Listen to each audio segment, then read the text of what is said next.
Bonjour,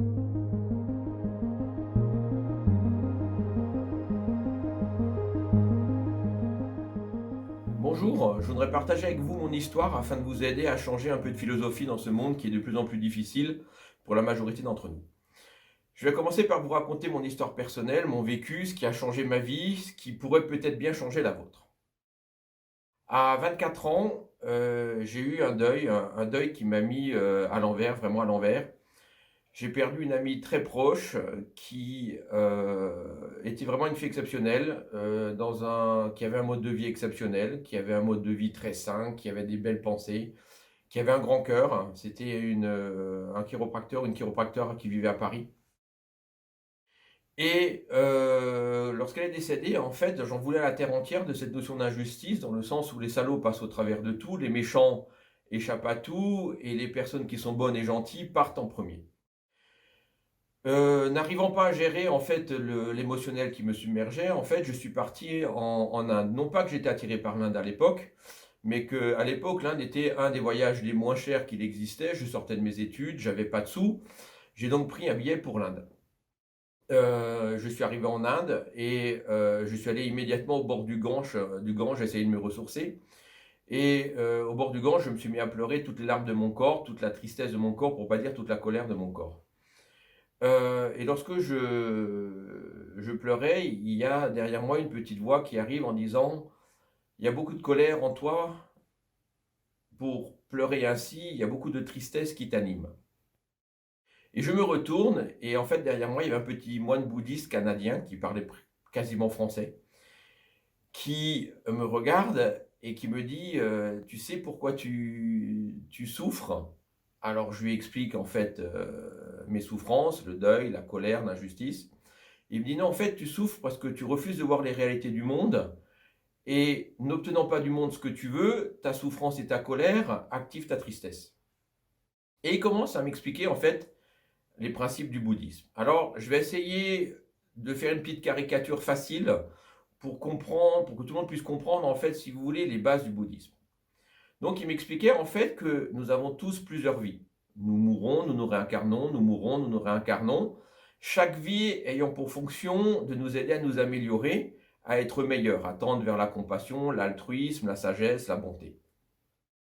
Chaque expérience que nous vivons ne sert en fait qu'à nous faire souffrir pour travailler en fait sur justement l'élément de la souffrance. Vous êtes pauvre, vous êtes obligé de travailler sur la richesse, vous êtes malade, vous travaillez sur la maladie, et ainsi de suite.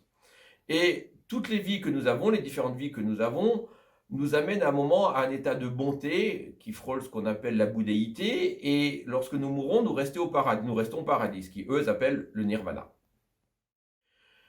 Donc, en fait, si vous voulez, nous allons tous passer par tous les stades de la création au travers de ces différentes vies. Nous serons tous voleurs volés, violeurs violés, tueurs tués, sauf si nous transcendons. C'est-à-dire que nous travaillons tellement sur nous que nous évitons certaines étapes de souffrance.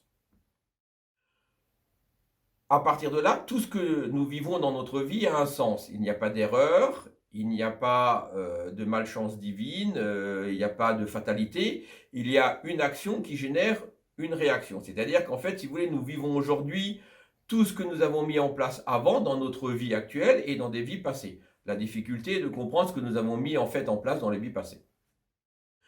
Quoi qu'il en soit, la souffrance que nous vivons aujourd'hui n'a qu'une fonction, c'est de nous faire travailler dessus. Je n'arrive pas à lâcher prise sur l'attente que j'ai envers les autres, l'injustice, je ne la supporte pas, et ainsi de suite. Au travers de cette logique, il faut bien comprendre que si vous avez fait 15 vies et qu'en face de vous, vous avez une personne qui a fait 2 vies, vous ne pouvez pas avoir le même niveau d'évolution. C'est-à-dire qu'en fait, vous ne pouvez pas avoir le même but, vous ne pouvez pas avoir les mêmes valeurs, vous ne pouvez pas avoir les mêmes recherches. Donc à partir de là, si vous voulez, le but de l'être humain est de tendre vers cette tolérance qui est indirectement sous-tendue par le fait que vous acceptez et comprenez que l'autre à côté de vous, les autres à côté de vous, ou les autres qui vous entourent, n'ont pas la même histoire, pas le même nombre de vies, pas le même passé, pas le même trajet, pas la même histoire, et donc à partir de là, en fait, qu'ils ne peuvent pas avoir en même temps que vous les mêmes valeurs au même moment. C'est ce qui va vous permettre en fait de vous détacher de tout ce que les autres pensent et font, en acceptant que quoi qu'il en soit, ils ont raison pour eux dans leur vie actuelle. D'accord ? Votre vie aujourd'hui n'étant que le reflet de vos vies passées, de vos expériences passées. Les autres ne peuvent pas y calquer puisque les autres ont juste d'autres vies, d'autres expériences. D'accord? Et à principe de là, en fait, il m'expliquait que ce que nous vivons est parfait, même si nous ne comprenons pas le sens. Tout ce que nous vivons a un sens caché que nous comprendrons au fur et à mesure de nos vies. Au travers de tout ce qu'il m'expliquait, en fait, je commençais à réfléchir sur ce que moi j'avais vécu et je ne comprenais toujours pas le sens. Je lui ai donc posé la question, en fait, pourquoi mon amie est morte aussi jeune. Il me répondit parce qu'il a fini, en fait, parce qu'elle avait fini son chemin de vie, parce qu'elle mort, elle va mourir et elle se réincarne. Elle a fini son trajet sur Terre. Alors je lui parlais, en fait, de l'injustice par rapport au fait qu'elle était gentille et tout.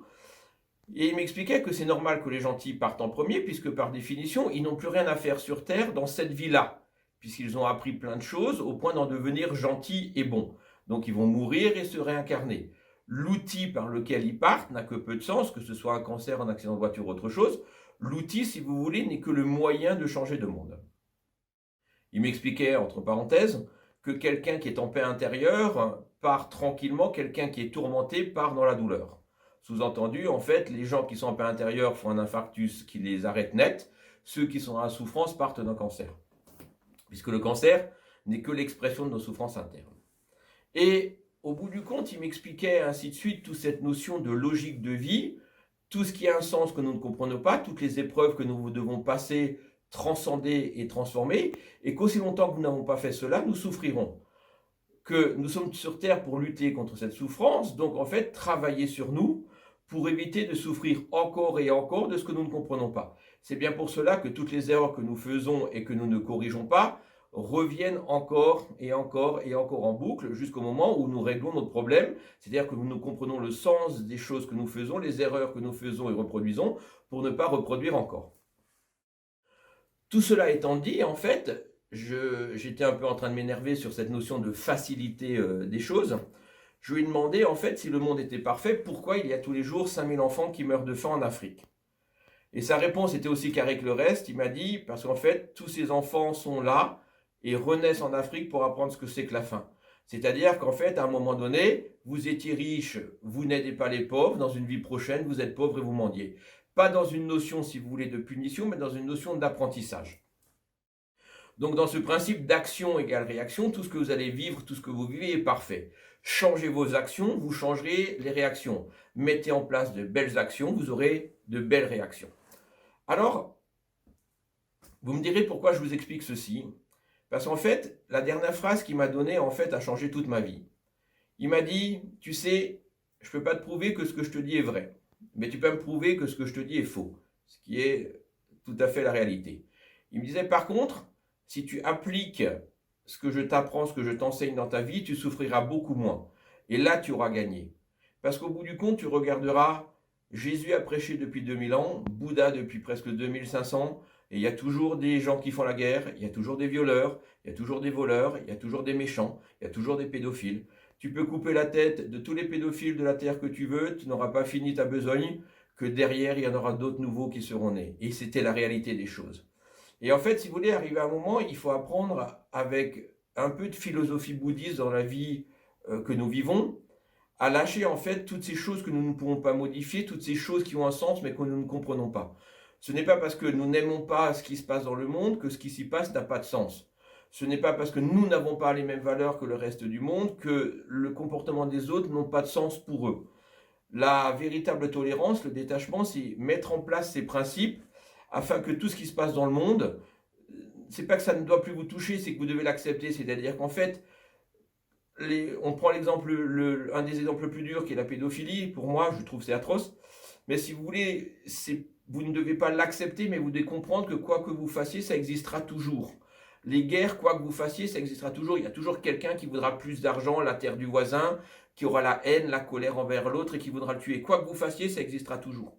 Donc arrivé à un moment, si vous voulez, tout cela a un sens dans le monde.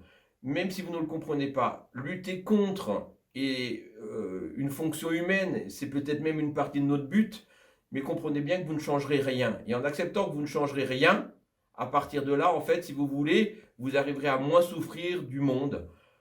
Et au niveau personnel, plus vous comprendrez que c'est vous qui mettez en place votre système de souffrance, plus vous arriverez à le lâcher et notamment, si vous voulez, à lutter contre cette souffrance intérieure, notamment la colère qui vient de toutes nos frustrations, c'est-à-dire de tout ce qu'on voudrait et qu'on n'a pas, en comprenant qu'on n'a pas forcément à avoir du monde tout ce qu'on voudrait, puisque le monde a ses propres lois.